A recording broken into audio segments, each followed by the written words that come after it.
ठरलं तर मग या मालिकेच्या पुढील काही येणाऱ्या भागांचे लेटेस्ट त्याचबरोबर इंटरेस्टिंग अपडेट आपण आपल्या आजच्या या व्हिडिओमध्ये जाणून घेणार आहोत।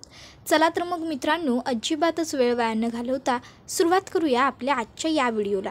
तर आता आपण इथे पाहतो की सायलीने घरात सगळ्या सदस्यांना सांगून ठेवलेलं असतं की कोणीही आता म्हणजे मैनाच्या आणि सदाशिवच्या चुक्या पोटात घालायच्या नाही। आणि त्यानंतर आता इकडे मिळून सगळेजण आता सदाशिव आणि मैनाला धडा शिकवणार असतात। पण त्या अगोदर प्रिया अशी काहीतरी करणी करते की ज्यामुळे सगळी गडबड होऊन जाते। आता नेमकी प्रिया काय करते आणि कसं करते सगळं जाणून घेऊया आपल्या आजच्या या व्हिडिओमध्ये।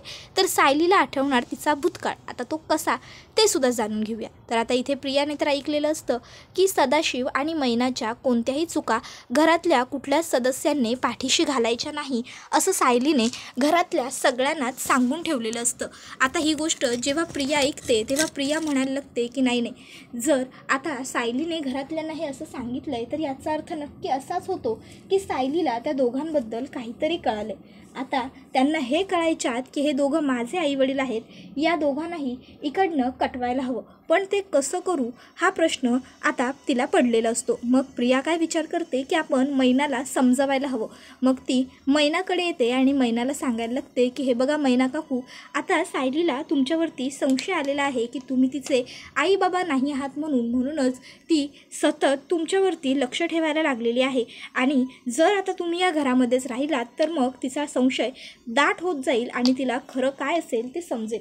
मला काय वाटतं, तुम्ही आता इथे राहणं तुमच्यासाठी खूपच जास्त रिस्की आहे, त्यामुळे तुम्ही तुमच्या घरी जा आणि तिकडे राहा। त्याबरोबर आता इथे मैना लगेचच प्रियाला म्हणायला लागते, ए चुचुंद्रे, तू कशाला गा आमच्या मध्ये बोलती? काय गरज आहे तुला लुडबुड करायची? मी आणि माझी पोरगी काय करायचं ते बघून घेऊ की? तुझं काय मध्ये सारखं ग?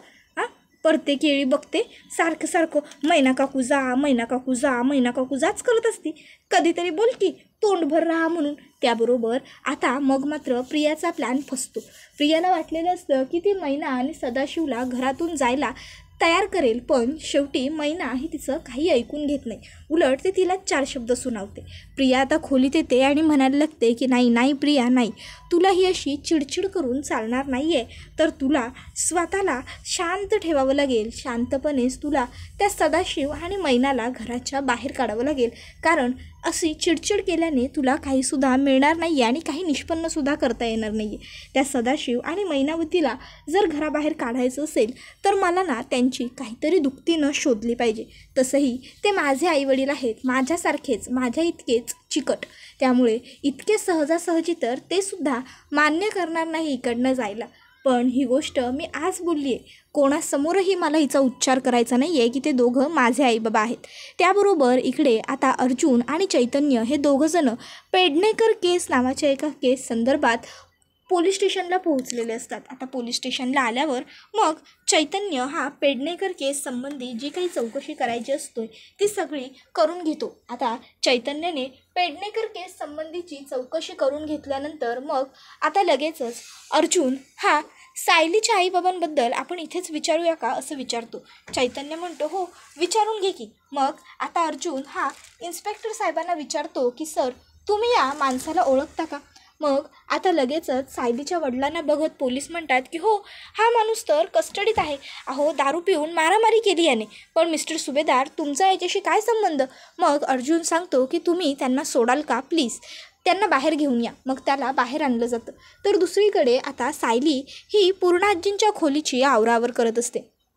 आवरावर करत असताना आता सायलीला तिथे एक जुनी गोधडी सापडते। आता ती गोधडी बघितल्याच्यानंतर सायली ही लगेचच पूर्णाजीला विचारते, पूर्णाई, ही कोणाची गोधडी आहे हो? त्यावर पूर्णाजी आता सायलीला सांगायला लागते, अगं ही प्रतिमाची गोधडी आहे, म्हणजे प्रतिमाच्या आईच्या साडीची। ही साडी आणि ही गोधडी प्रतिमाला खूप जवळची होती। ही गोधडी अंगावर घेतल्याशिवाय तिला झोपच नाही लागायची।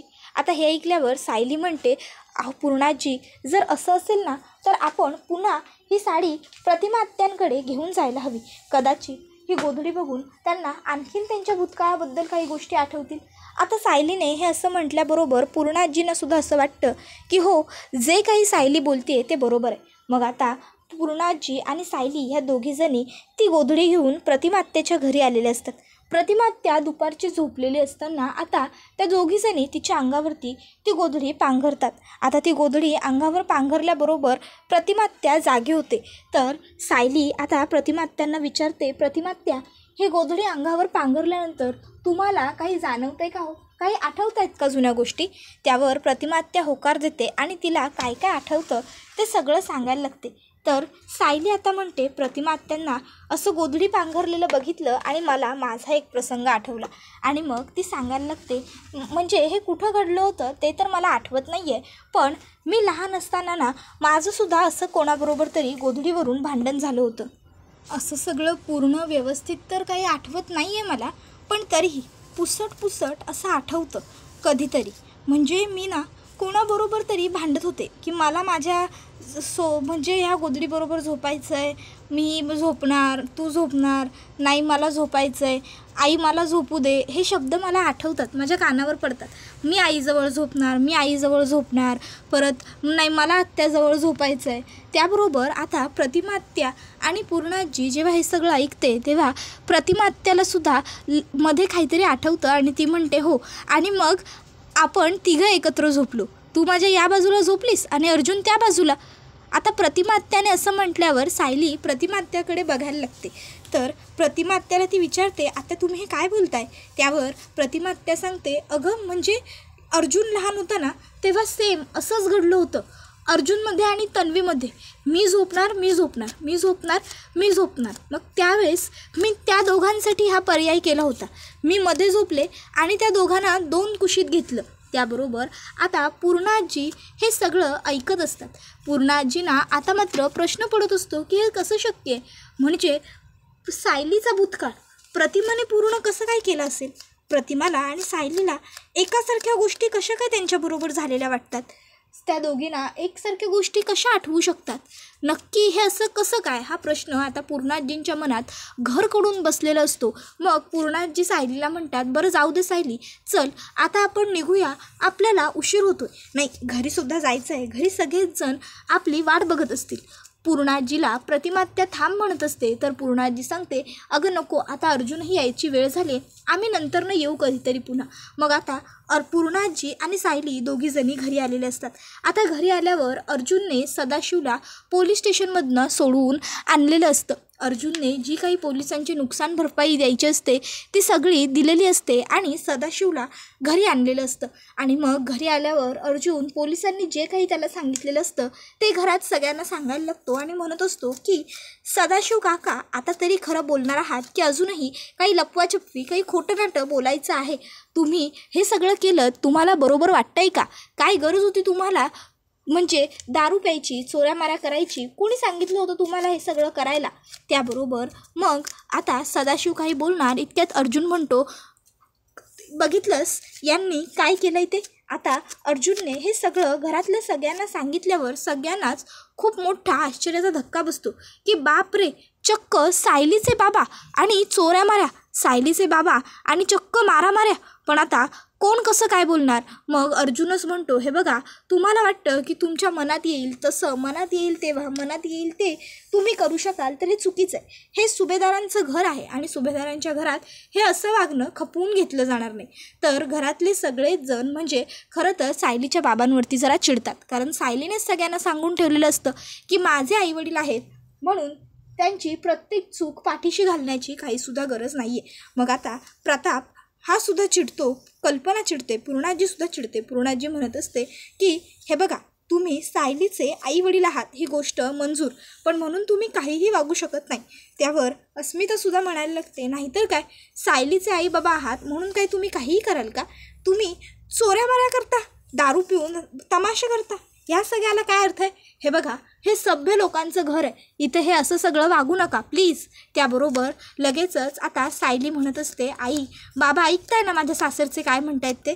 आता लक्षात ठेवा आणि यापुढे चांगले वागा.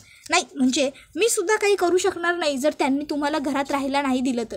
त्याबरोबर प्रतिमात्या कल्पना ही म्हणायला लागते की हे बघा सदाशिव भाऊजी, नाही मला बाकी काही बोलायचं नाही आहे, पण एवढं मात्र सांगते, आजपर्यंत आमच्या घरात कोणीही दारू प्यायलेलं नाही आहे. सगळे निरव्यसनी आहेत आणि तुम्ही एकटेच काय ते दारू पिऊन आला होतात.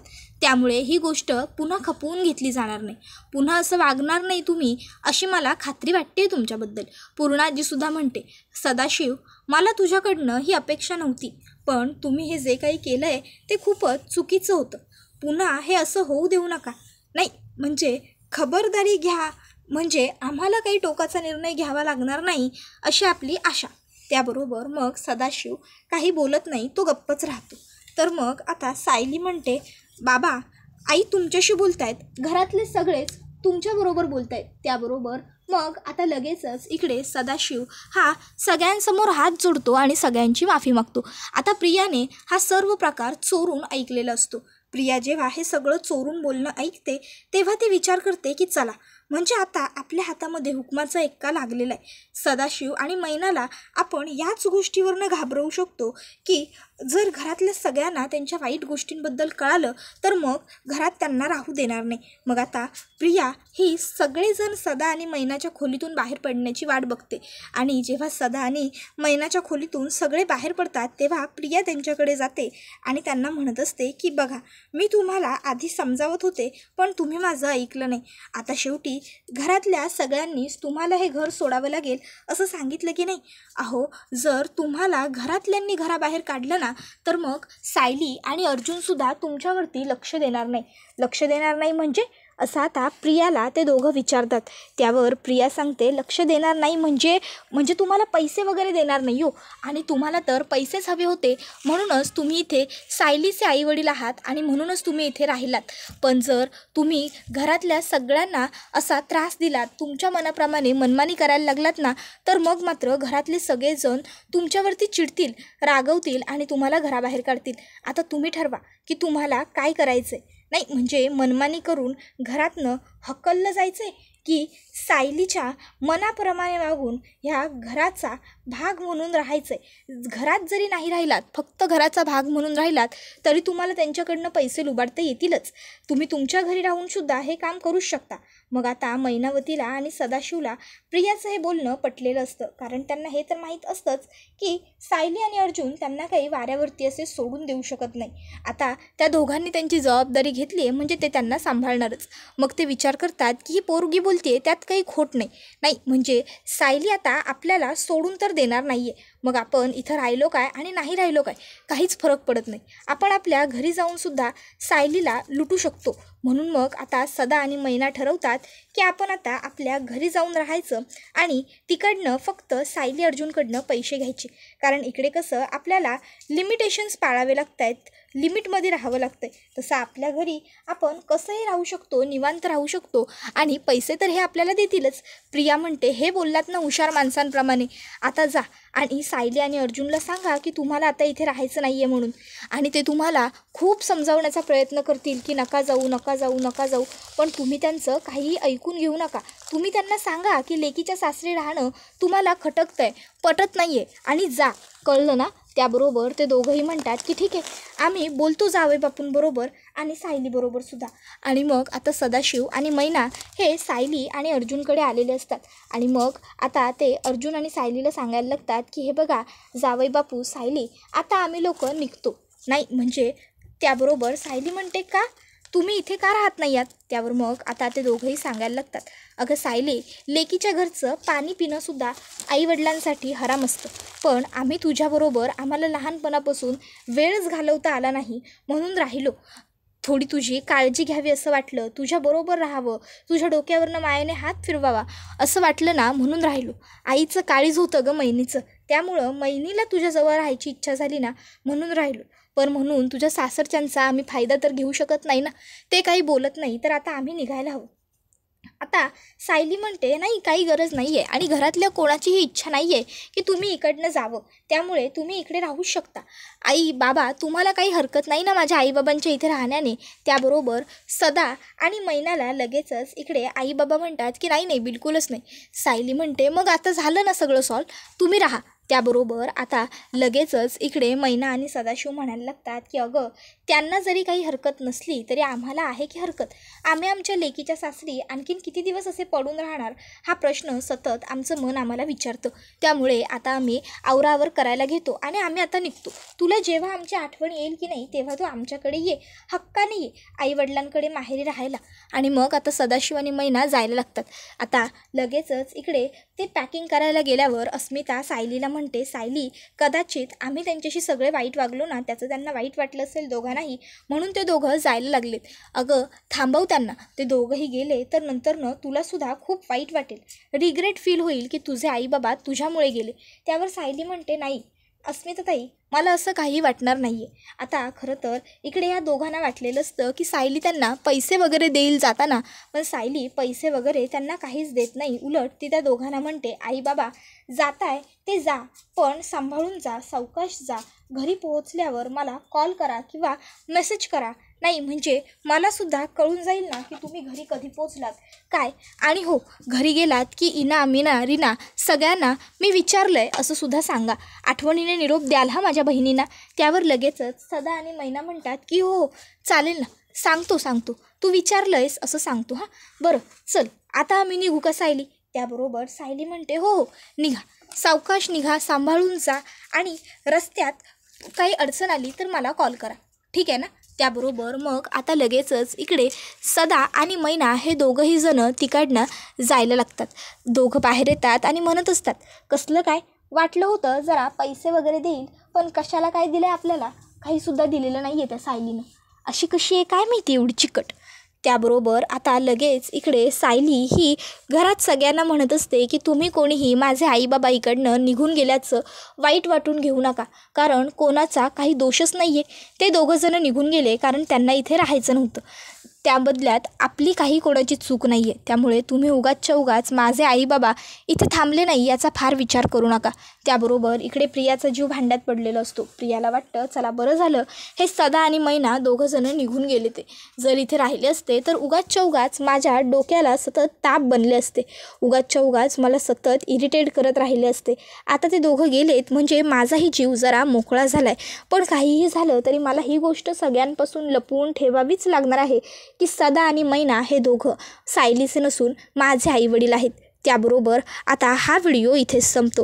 व्हिडिओ आवडला असेल तर व्हिडिओला लाईक करा, चॅनलवर नवीन असाल तर चॅनलला सबस्क्राईब करा आणि बेल आयकॉन आठवणीने प्रेस करा, जेणेकरून तुम्हाला पुढच्या प्रत्येक व्हिडिओचं नोटिफिकेशन मिळत जाईल आणि सर्व व्हिडिओंचा आनंद हा अगदी उत्तम पद्धतीने घेता येईल. चला तर मग मित्रांनो, आजच्या पुरतं इथेच थांबूया. पुढचा व्हिडिओ येईपर्यंत या व्हिडिओचा छान पद्धतीने आनंद घेत राहा. टाटा बाय बाय, धन्यवाद, take care all of you. तुमचं या मालिकेबद्दल काय मत आहे ते सुद्धा कमेंटमध्ये नक्की सांगा. धन्यवाद.